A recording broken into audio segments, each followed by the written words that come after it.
Hi, I'm Naomi Nickel. Actually, just call me Nomi. Everyone does, and it sounds so much better than Naomi. I have no clue how Nomi came about, but it just feels so right. I live in the East Village of Manitoba, not New York. Let's just get that straight.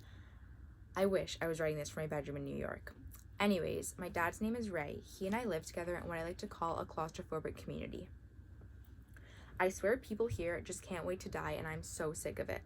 I was raised as a Mennonite. In my opinion, they're the most embarrassing subsect of people to belong to as a teenager. When I was a child, I never questioned my religion.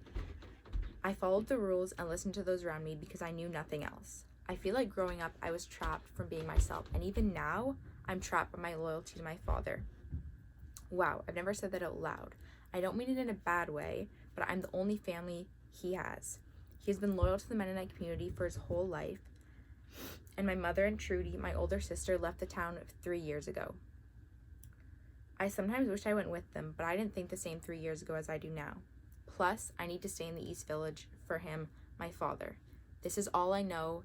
I've been here my entire life. I've never left, so what would I even do if I left? My father, Ray, spends almost all his time looking on the highway, sitting at a chair in front of our house. That's no way to live. How boring and depressing does that sound? He's still stunned by the absence of my mom and Trudy. How in the world could I leave him? Oh my, and that's not the only issue in my life. I apparently may not graduate. My teacher, Mr. Queering's his name, who I learned some troubling things about and now hate, is making me write a story with a triggering point, a climax, and a conclusion. But I can't. I seriously can't. I'm so bad with endings.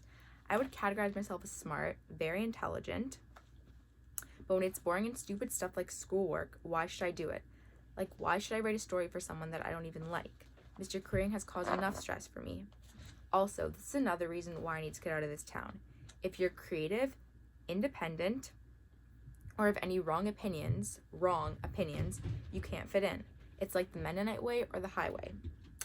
I try to distract myself and hide from my problems, I'll admit it, but once in a while it feels so good to get everything out. I'm sick of putting on a good front. The only two people that truly make me happy are Lydia and Travis. Lydia is like the opposite of me. She does the most unbelievable things without knowing she's doing them. I mean, I don't think she knows she's doing them. Even if she did, she wouldn't care. She doesn't care what anyone thinks of her, and I wish I could be more like that.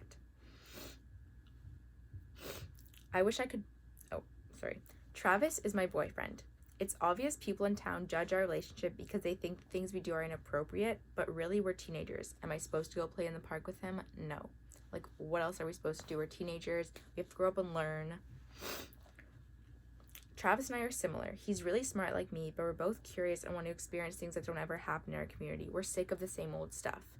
We're like the only two normal people here. When I'm with him, I feel like I'm kind of sorta in the real world.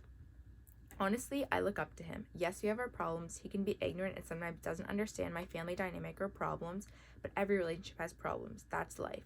I find it funny. Honestly, I think I need to start looking at life through a different perspective. That sounds wise of me, doesn't it?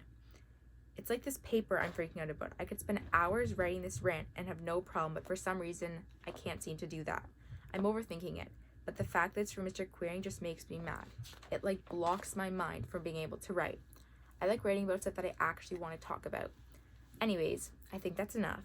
Hopefully I didn't bore you, but I have a lot of problems in my life, so maybe it was interesting. Thanks for listening. Bye.